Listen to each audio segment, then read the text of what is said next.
guys, kembali lagi bersama aku Tipi Ardila Measari dalam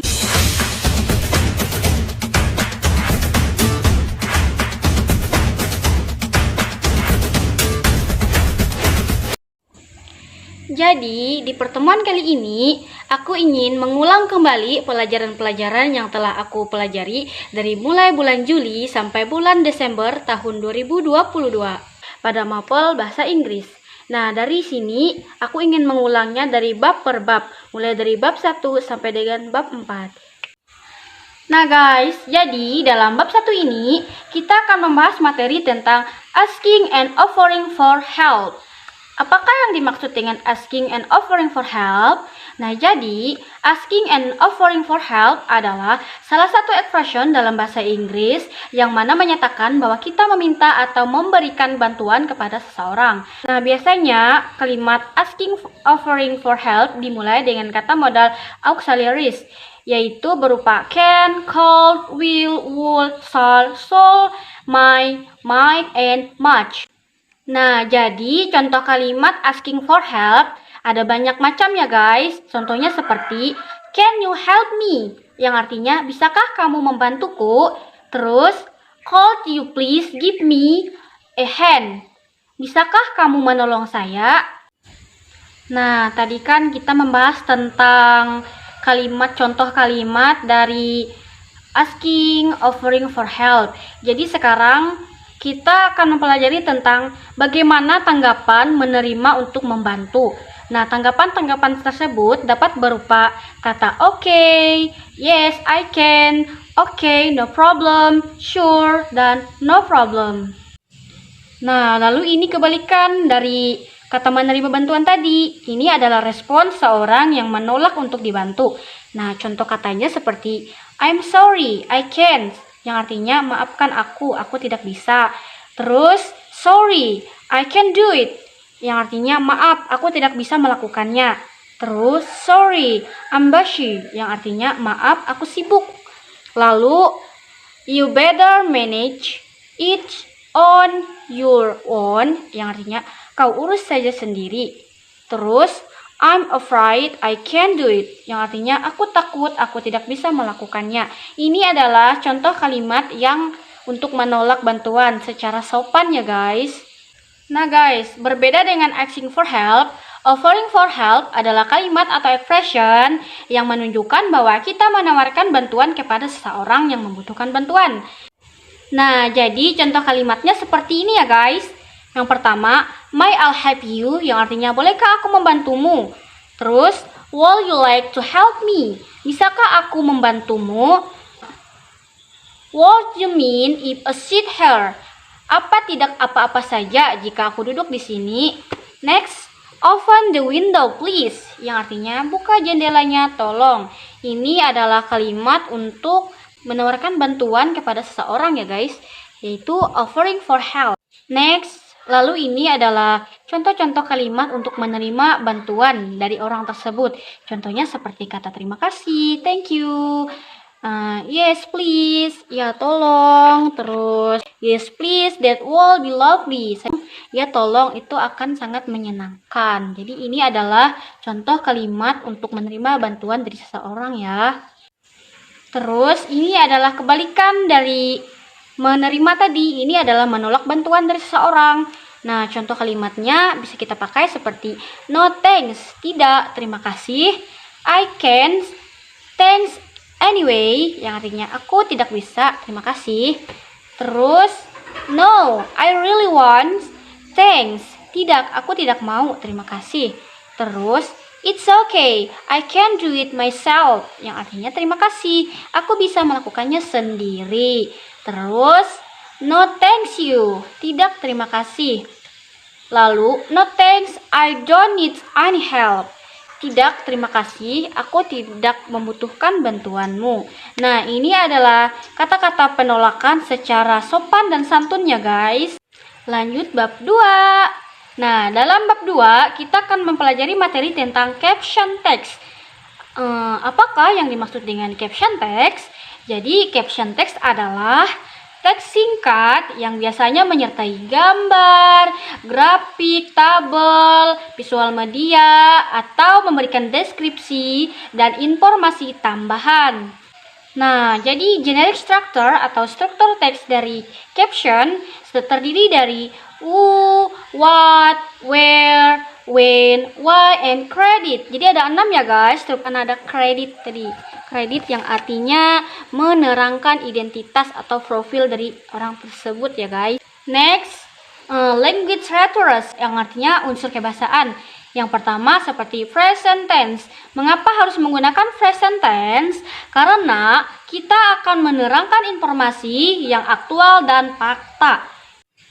Yang kedua, active voice, yaitu disarankan juga menggunakan active voice karena lebih mudah dipahami dibandingkan passive voice. Dan yang ketiga, yaitu credit. Ini berguna untuk menerangkan tentang identitas si fotografi atau orang yang memposting dirinya di sosial media.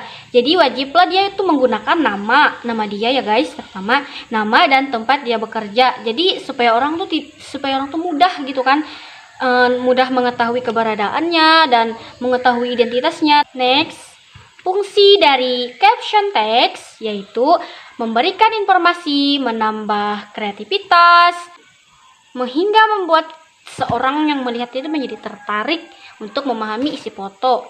Jadi ini berguna untuk yang suka sosial media ya guys, seperti Instagram. Next, bagian example. Nah, dari bagian example dapat dilakukan dengan melihat Instagram ya guys. Jadi di saat kita ingin memposting foto atau video di Instagram, pasti di situ akan ada lokasi, nama, terus untuk menulis caption, terus hashtag untuk mentak teman yang berteman dengan kita. Pokoknya contohnya ada di Instagram ya guys. Jadi kalau mau lihat contoh dari caption text, lihatlah postingan orang di Instagram. Nah, yang terakhir yaitu king of caption yang terdiri dari 6 macam. Yang pertama, identification bar. Nah, identification bar itu adalah nama dari seorang foto yang dipost. Nah, contohnya seperti aku kan ingin mempost foto di Instagram, terus aku posting kan, terus di atasnya akan tertera nama IG aku tuh, terus namanya @dpardila_ gimana gitu kan. Jadi nama tersebut adalah identification bar. Terus yang kedua, cut line, yaitu siapa yang ada di foto dan apa yang dilakukan di dalamnya. Nah, ini seperti kita men-tag teman. Kan misalnya aku kan berfoto sama teman aku yang satunya. Terus aku tag lah nama IG teman aku tersebut. Jadi tag tersebut disebut dengan cut line yang terdiri hanya 2 orang dalam satu foto. Yang ketiga yaitu summary, yaitu 5W, yaitu who, why, where, when, and where. Nah, itu adalah 5 pertanyaan yang akan dipikirkan oleh seseorang di saat melihat suatu postingan yang kita post di sosial media ya guys. Jadi, kita akan menjawab semua 5 pertanyaan tersebut dalam satu postingan yang sudah ada fitur-fiturnya di Instagram gitu kan. Jadi bisa menjawab semua pertanyaan-pertanyaan tersebut. Next, keempat, expanded, yaitu 5W1H. Ini yang lengkap ya guys. Mulai dari 5 pertanyaan ditambah 1 pertanyaan lagi, yaitu complete caption atau captionnya tuh complete, jenis caption jenis ekspansi. Terus yang kelima ada quote atau termasuk caption. Ini quote ini seperti kata-kata mutiara gitu kan, di bawah foto itu kan pasti ada kata-kata seperti have a nice day gitu kan, the healing gitu kan. Itu adalah quote. Quote juga termasuk caption ya guys, karena termasuk kata-kata. Lanjut yang terakhir, keenam, yaitu group identification, yaitu suatu foto berisi banyak orang di dalam satu foto yang berisi caption. Nah, ini perbedaannya dengan catline. Kalau catline itu cuma 2 orang, tapi kalau group identification yaitu dalam satu foto itu ada banyak orang gitu, lebih dari 2, 3, 4, 5 atau lebih banyak gitu kan. Itu adalah group identification. Bab 3 yaitu job application letter. What is job application letter? Nah, Job application letter adalah surat lamaran kerja dalam bahasa Indonesia. Pada bab 3 ini kita akan mempelajari tentang surat lamaran kerja yang mana dituliskan dalam bahasa Inggris. Nah, job application letter adalah perkenalan riwayat pendidikan, pengalaman kerja, dan achievement atau riwayat-riwayat hidup si pelamar kerja tersebut. Nah, cuma yang membedakan antara cover letter dengan application letter yaitu misalnya cover letter menjelaskan secara singkat, sementara application letter menjelaskan secara terperinci. Nah, fungsi dari application letter untuk menerangkan tentang skill, pengalaman kerja, dan tanggung jawab dari pekerjaan sebelumnya secara terperinci. Jadi dia itu membuat sebuah surat yang isinya tentang riwayat hidup dia. Dia itu mempunyai keahlian atau kemampuan apa saja secara menarik, membuat orang tuh tertarik gitu kan untuk menerima dia bekerja di sebuah perusahaan yang ingin dia tujui gitu kan. Nah, generic structure atau struktur dari job application letter terdiri dari 3 struktur. Yang pertama opening atau pembukaan, yang kedua body atau isi, dan yang ketiga closing atau penutup.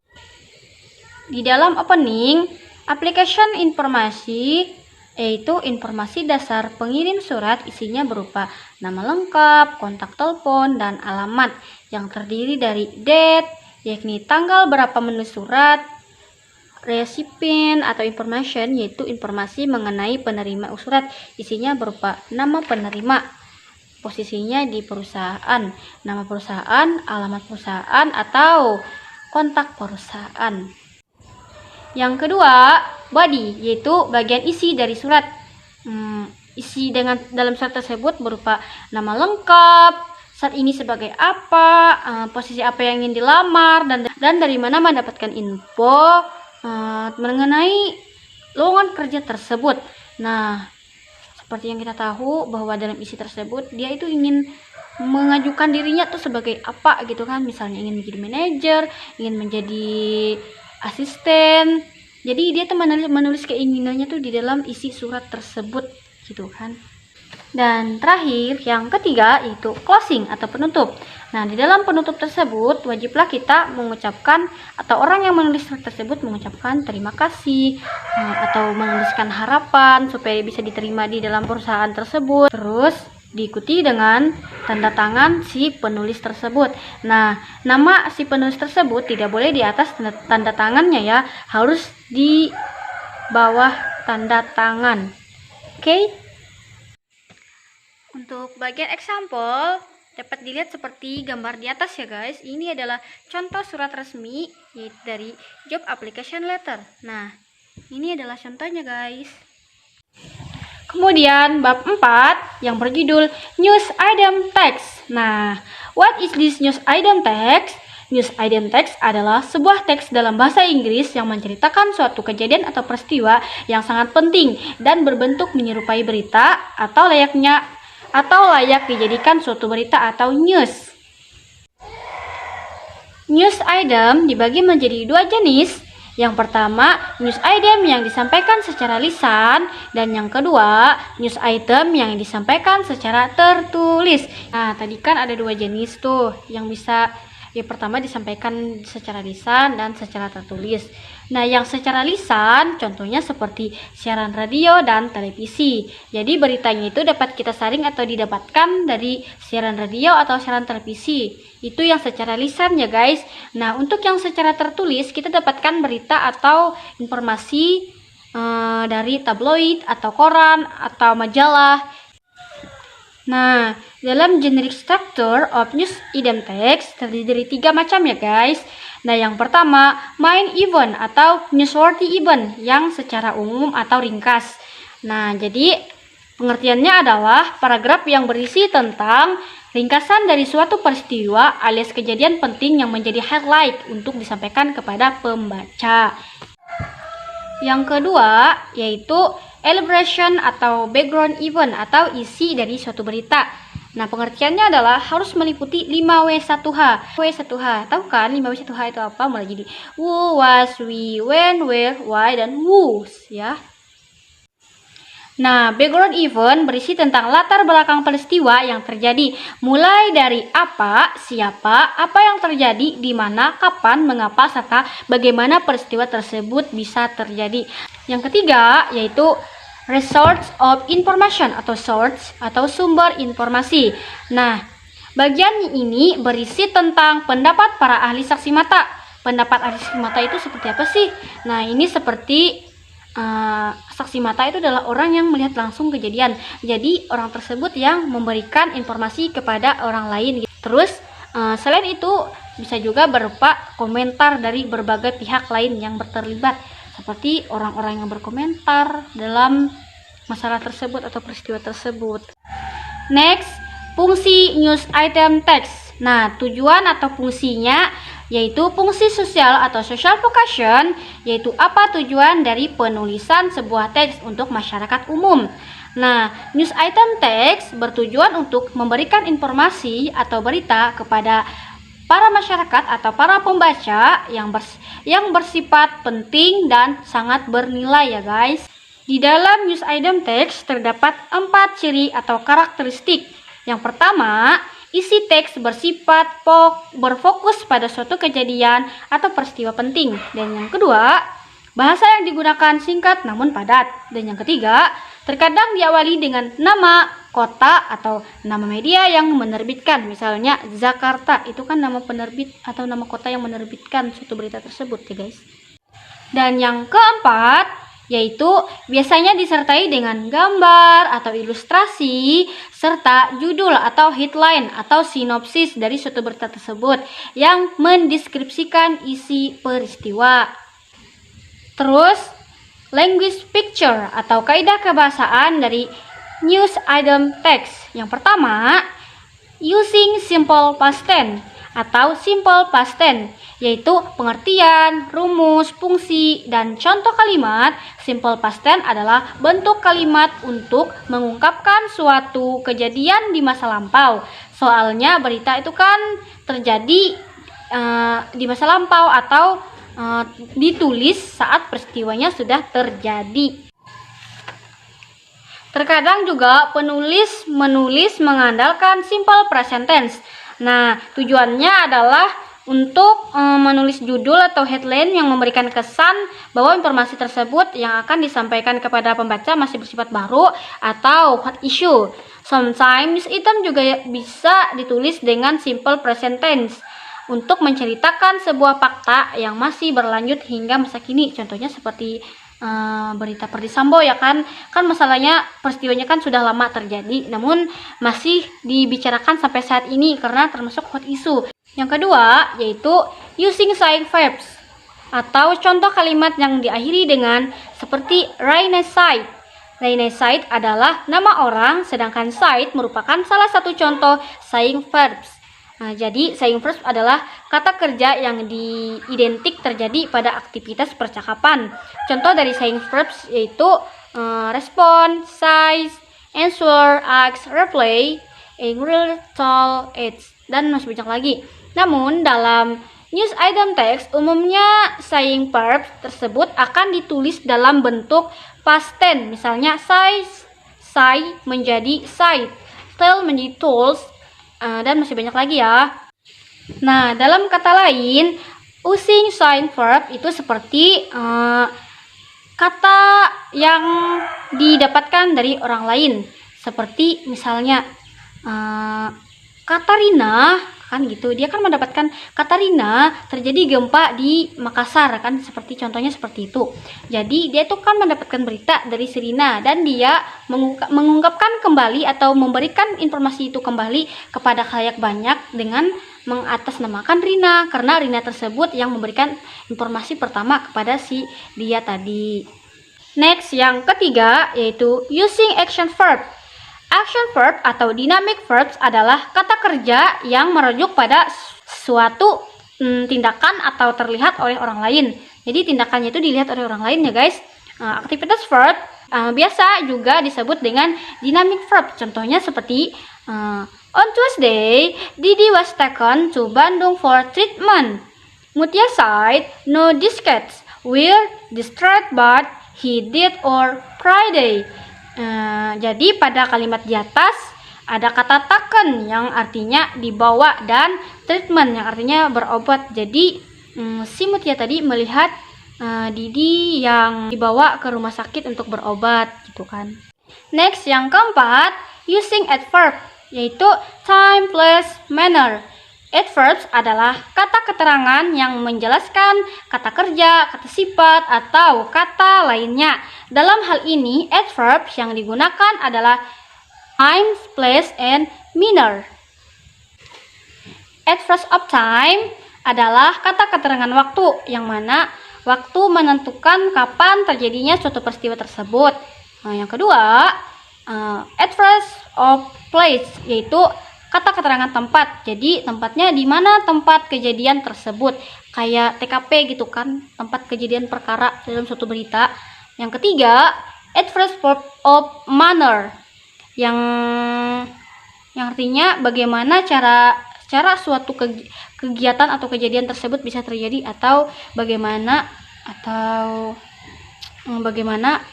peristiwa tersebut bisa terjadi itu kan. Terus ada juga yang bertanya kan, Kak, apa bedanya news item text dengan report text? Nah, jadi bedanya adalah misalkan news item text hanya berisi menginformasikan kejadian atau peristiwa yang pentingnya saja. Intinya news item text itu menceritakan atau memberitakan sesuatu yang penting-penting saja ya guys, atau secara singkat gitu kan. Sementara report text adalah teks yang melaporkan hasil pengamatan, penelitian, observasi, studi tentang benda, binatang, orang, atau suatu tempat atau kejadian. Jadi lebih rinci ya kan kalau report text. Beda dengan news item text, hanya bagian yang penting saja atau bagian inti saja yang diambil. Oke guys, jadi mungkin hanya itu saja presentasi yang dapat saya sampaikan mulai dari bab 1 sampai dengan bab 4. Jika ada kekurangan atau kesalahan yang saya sampaikan, mohon dimaklumi ya guys. Sekian dari saya, terima kasih for watching. Assalamualaikum warahmatullahi wabarakatuh. See you next time.